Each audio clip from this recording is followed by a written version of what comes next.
இப்போ இந்திய தேசிய இயக்கத்தை பற்றி 2 வீடியோ பார்த்தாச்சு. ஒன்று வந்து 1885 1905 வரை பார்த்தோம். அதுக்கப்புறம் 1905 1916 வரை பார்த்தோம். இப்போ 1917 1947 வரை பார்க்கலாம். சரியா? இது அந்த வீடியோவோட கண்டினியூவாக தான் அமையும். சரியா? அதோட கண்டினியூ படுத்தி பாருங்கள். இப்போ காந்தியின் வருகை தான் ரொம்ப முக்கியமான வீடியோன்னு கூட சொல்லலாம். இந்த தேசிய இயக்கத்தின் 3ஆம் நிலைன்னு சொல்கிறாங்க 1917 47 வரை. ஏன்னா இது வந்து காந்தி காலம். காந்தி காலத்தில் என்ன நடக்குதுன்னு பார்த்தீங்கன்னா, மகாத்மா காந்தி வந்து தேசிய இயக்கத்தின் தன்னிகரற்ற தலைவராக விளங்கினார். அவரது கொள்கைகளாக என்னது? அகிம்சை, சத்தியாகிரகம் மற்றும் சத்தியாகிரகம் பிரிட்டிஷ் அரசாங்கத்திற்கு எதிராக செயல்படுத்தப்பட்டன. ஓகேவா? தேசிய இயக்கத்தை காந்தி மக்கள் இயக்கமாக மாற்றினார். ஓகேவா? இவருடைய முழு பேர் என்னன்னு பார்த்தீங்கன்னா மோகன்தாஸ் கரம்சந்த் காந்தி. 1869 அக்டோபர் 2ஆம் நாள் குஜராத்தில் போர்பந்தல் என்ற ஊரில் வந்து பிறந்தார். இங்கிலாந்து சென்று அவர் சட்டம் படிக்கிறாரு. அதுக்கப்புறம் 1891 இந்தியா திரும்பினார். அதுக்கப்புறம் 1993 தென் ஆப்பிரிக்கா சென்று அங்கே அவர் நிலவி இன ஒதுக்கல் கொள்கைக்கு எதிரான போராட்டத்தை 20 ஆண்டுகளாக தம்மை ஈடுபடுத்தி கொண்டார். இறுதியாக என்ன பண்ணுறாருன்னா 1915 வந்து இந்தியா திரும்பினார். பின்னர் இந்திய தேசிய இயக்கத்தை முழுமையாக பங்கேற்று வழிநடத்தி சென்றார். அவர் வந்து போராட்டம் அதை எப்படி அமைஞ்சுன்னு பார்க்கலாம். 1917 பீகாரில் வந்து சம்ரான் அப்படின்ற இடத்துல வந்து ஐரோப்பிய அவுரி செடி பண்ணையாளர்களுக்கு எதிரான போராட்டத்தில் கலந்து கொண்ட அவர் அங்குதான் தனது சத்தியகிரகம் என்ற அறப்போர் முறை முதலாக இந்திய மண்ணில் பரிசோதித்து பார்த்தார். இவர் பரிசோதித்து பார்த்தது இந்த போராட்டத்தில் தான். அப்போ அவர் வந்து அதற்கு அடுத்த ஆண்டில் குஜராத்தின் கேடா மாவட்டத்தில் உள்ள மற்றொரு சத்தியகிரக போராட்டத்தில் நடத்தினார். மோசமான விளைச்சலால் பாதிக்கப்பட்ட குடியானவர்களுக்கு நிலவரியிலிருந்து விலக்கு அளிக்க வேண்டும் என்பதற்கு இப்போராட்டம் நடைபெற்றது. இப்போராட்டத்தின் பொதுவான சர்தார் வல்லபாய் படேல் காந்தியின் நம்பிக்கைக்குரிய சீடராக ஒருவராக எழுச்சி பெற்றார். இது ஒரு முக்கியமான பாயிண்ட். சரி, அதுக்கப்புறம் 1918 வந்தோன்னா அங்கே அகமதாபாத் ஆலை தொழிலாளர்களின் கோரிக்கையை எதிர்த்து சாகுமுறை உண்ணவிரதத்தை காந்தி மேற்கொண்டு அசத்துறாரு. இறுதியாக ஆலை வந்து அதிபர்கள் தொழிலாளர்களின் நியாயமான கோரிக்கையை வந்து ஏற்றுக்கொள்கிறாங்க. இவர் இப்படி உண்ணவிரதம் இருக்கிறாரு அப்படின்னு சொல்லி. இப்போ அவர் வந்து ஒரு பல வகையான போராட்டங்கள் நடத்துகிறாங்க. அதனால் சம்ரான், கேடா, அகமதாபாத் போன்ற சிறிய அளவிலான போராட்டங்களை வந்து மகாத்மா காந்தி நடத்தினார். இது வந்து மக்களிடையே நெருக்கமாக கொண்டு செல்ல சொல்லப்பட்டது. அவர்களது பிரச்சனைகளை காந்தி புரிந்து கொள்ள முடிந்தது.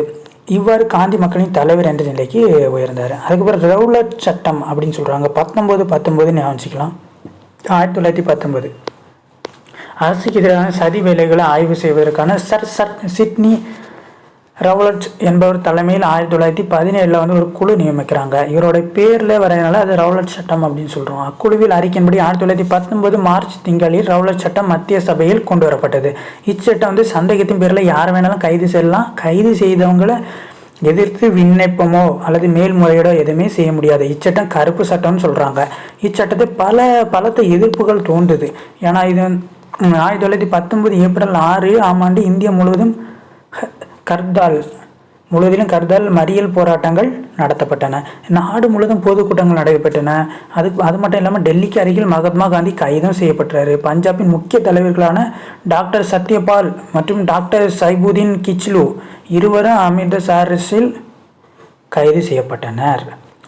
அதுக்கப்புறம் மிகப்பெரிய வன்கொடுமைன்னு சொல்லுவாங்கல்ல, ஜாலியன் வாலாபாக் படுகொலை, அது வந்து எப்போ நடக்குன்னு அந்த இயரை வந்து கண்டிப்பாக நீங்கள் ஞாபகம் வச்சுக்கணும். இந்த ரெண்டுக்குமே ஒரே இயர் தான் வரும். ரவுலட் சட்டமும் இந்த இதுவும் ஒரே இதுதான். 13 ஏப்ரல் 1919 ரெண்டுக்கும் ஒரே வருஷம்தான். இப்போ 1919 ஏப்ரல் 13 நடைபெற்ற ஜாலியன் வாலாபாக் படுகொலை இருக்குல்லையே, அது வந்து இந்திய விடுதலை இயக்கத்தை ஒரு முக்கிய தீர்ப்பு முனையாக அமைந்தது. ரவுலட் சத்தியாகிரக போராட்டத்திற்கு பஞ்சாபில் பெருத்த ஆதரவு திரண்டது.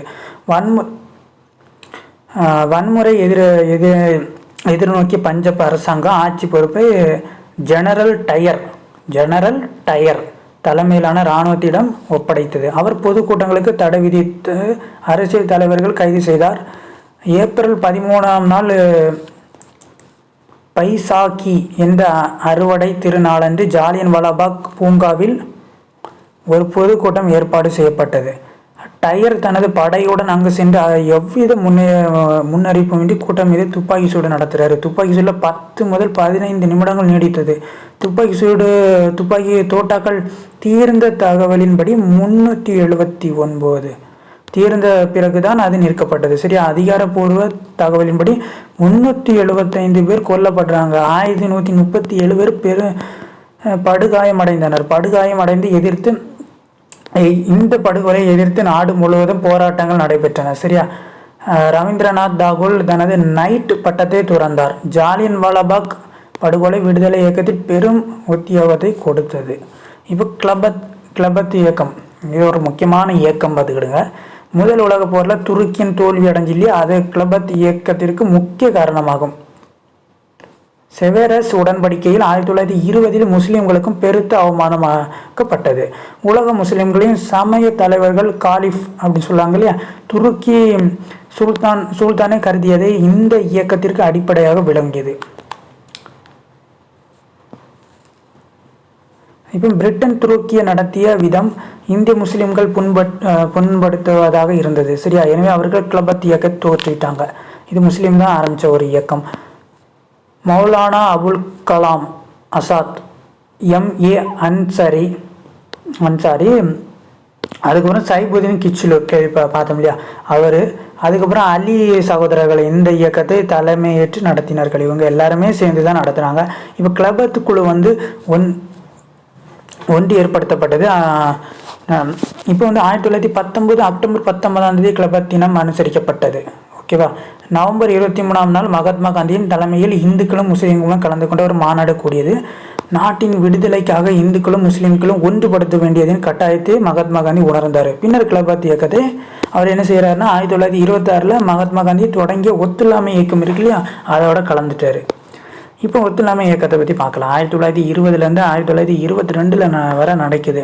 இது ரவுலட் சட்டம், ஜாலியன் வாலாபாக் படுகொலை, கிளபத் இயக்கம். தொடர்ந்து மகாத்மா காந்தி தனது ஒத்துழையாமை இயக்கம் பற்றி திட்டத்தை அறிவித்தார். 1920 டிசம்பர் மாதம் நடைபெற்ற நாக்பூர் இந்திய தேசிய காங்கிரஸ் மாநாட்டை இதனை ஏற்றது. சரியா, எல்லாருமே ஒத்துமையாக இருக்கணும் அப்படின்னு சொல்லி எல்லாத்தையும் இணைக்கிறாரு. இப்போ செயல் திட்டங்கள் என்னென்னு பார்த்தலாம். ஒத்துழையாமை இயக்கத்தின் செயல் திட்டங்கள் பட்டங்களை, சிறப்பு தகுதிகளையும் துரத்தல் வேண்டும். உள்ளாட்சி அமைப்பு உறுப்பினர் பதவிகளிலிருந்து விலகல் வேண்டும். 1919 சட்டப்படி நடைபெறவிருந்த தேர்தல் இருக்குல்லையும் அதை புறங்கணிக்கணும். அரசு விழாக்களை புறங்கணிக்கணும். நீதிமன்ற, அரசு பள்ளிகள், கல்லூரிகள் ஆகியவற்றை புறங்கணிக்கணும். அயல்நாட்டு பொருட்களை புறங்கணிக்கணும். தேசிய பள்ளிகள், கல்லூரிகள், தனியார் பஞ்சாயத்து நீதிமன்றங்கள் போன்றவற்றை நிறுவுதல். தேசிய அளவில் நம்ம நாட்டுக்காக நிறுவனம். அப்புறம் சுதேசி பொருட்கள், கதர் துணிகளையும் மக்களிடையே பிரபலப்படுத்துதல். இதெல்லாம் அவங்களுடைய ஒரு திட்டமாக இருக்குது, செயல் திட்டங்களாக இருக்குது. செயல் திட்டங்களுக்கு அப்புறம் மகாத்மா காந்தி தனக்கு பிரிட்டிஷ் அரசு கொடுத்த சிறப்பு பட்டங்களை துறந்து இந்த இயக்கத்தை தொடங்கி வைத்தார். ஓகேவா. மற்ற தலைவர்களும் சமுதாயத்தில் செல்வாக்கு மிக்கவர்களும் தங்கள் சிறப்பு தகுதிகளையும் பட்டங்களையும் துறந்தனர். மாணவர்கள் அரசாங்க பள்ளிகளை விட்டு வெளியேறிட்டாங்க. அப்புறம் காசி வித்யா பீடம் அப்படி ஒரு பீடம் இருக்குது. காசி வித்யா பீடம், பீகார் வித்யா பீடம், காசி பீகார் ஈஸியாக நினச்சிக்கலாம். காசி வித்யா பீடம், பீகார் வித்யா பீடம். அப்புறம் ஜாமியா மீலியா என்ற தேசிய கல்விக்கூடங்கள் ஏற்படுத்தப்பட்டன.